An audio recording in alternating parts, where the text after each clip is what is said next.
Pierre-Alain Malleray, Santian est un pure player, premier courtier online, c'est ça, né du digital avec le digital, même si le téléphone est très présent dans votre modèle. Vous m'avez dit récemment que la digitalisation de la distribution n'est pas un raz-de-marée, que le marché français est loin d'avoir basculé. Vous pouvez nous confirmer ça ou nous l'affirmer, nous dire pourquoi, selon votre point de vue, on est encore Oui, c'est quelque chose qui est bien connu de ceux qui regardent un peu notre marché. Si on prend le cas du Royaume-Uni, par exemple, un marché que connaît bien mon voisin de droite. Quand on regarde l'assurance de particuliers au Royaume-Uni, il y a plus de 70% des contrats qui sont souscrits online. En fait. Donc vous prenez l'ensemble des ventes, et il y a 70% de ces ventes qui sont... En France, c'est combien aujourd'hui ? Justement, j'arrive. Qu'est-ce que ça veut dire online ? Qui passe par un comparateur, où on a des quotes, c'est-à-dire des devis, et on arrive à faire un parcours de souscription full web, ou avec web, et comme c'est le cas chez nous, un peu de conseils téléphoniques pour orienter le client. L'équivalent de ces 70%, et quand je parle de l'assurance de particulier, je parle de l'auto, de la santé, de l'habitation, etc. Quel est l'équivalent de ces 70% en France ?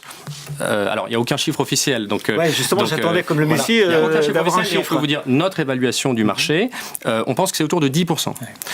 Donc on voit bien que 10% des affaires nouvelles. 10% des affaires nouvelles sont faites sur les produits de masse, avec des parcours online, éventuellement complétés d'un conseil à distance, mais online. C'est-à-dire qu'il n'y a pas de face-à-face dans l'entrée en relation avec le client. Alors du coup, on se dit on est super en retard par rapport aux Anglais, mais on peut aussi se dire, quand on regarde les autres pays européens, c'est pas beaucoup plus qu'en France. Certains sont quand même pas mal plus à 20, en Italie, l'Espagne, l'Allemagne. Mais en tout cas, en France, on est très en retard par rapport au Royaume-Uni, un peu en retard par rapport à nos voisins d'Europe continentale. Et si on essaie de regarder les causes, il y en a plein qui sont possibles, et sans entrer dans un long discours, je peux vous citer que le fait qu'en Angleterre, c'est des contrats à durée ferme, et donc les gens renouvellent beaucoup plus facilement leur police, en tout cas auto. Le rôle des courtiers est beaucoup plus important au UK qu'en France. Les comparateurs ont fait une révolution il y a une quinzaine d'années en captant la quasi-totalité des frais d'investissement de publicité. Donc les marques de comparateurs sont des marques extrêmement fortes au Royaume-Uni, qui sont devant les marques d'assurance.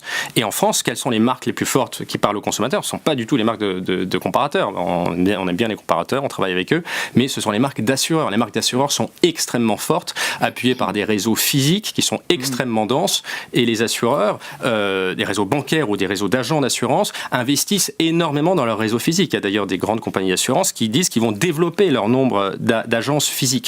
Donc ça, si vous voulez, c'est des observations un peu économiques de pourquoi on est derrière, mais ça ne veut pas dire, comme je disais, que il n'y a pas déjà du digital même dans la souscription physique, parce qu'on se renseigne avant, et puis ensuite on a souscrit en face à face dans un guichet bancaire ou dans une agence d'assurance, mais derrière il y a beaucoup de digital dans le self-care, dans la relation client, etc.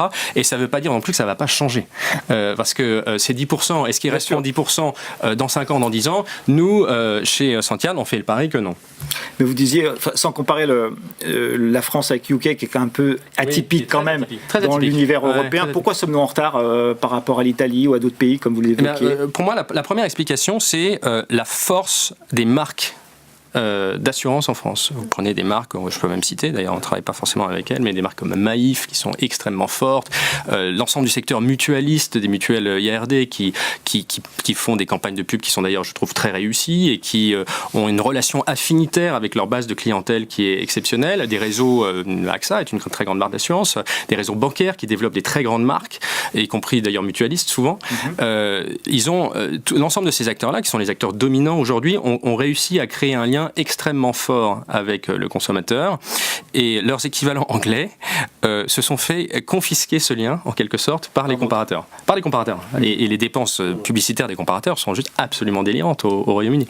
Donc en France, on n'en est pas là. Les assureurs français ont mieux joué, j'aurais tendance à dire, mais le mot final n'est pas encore dit.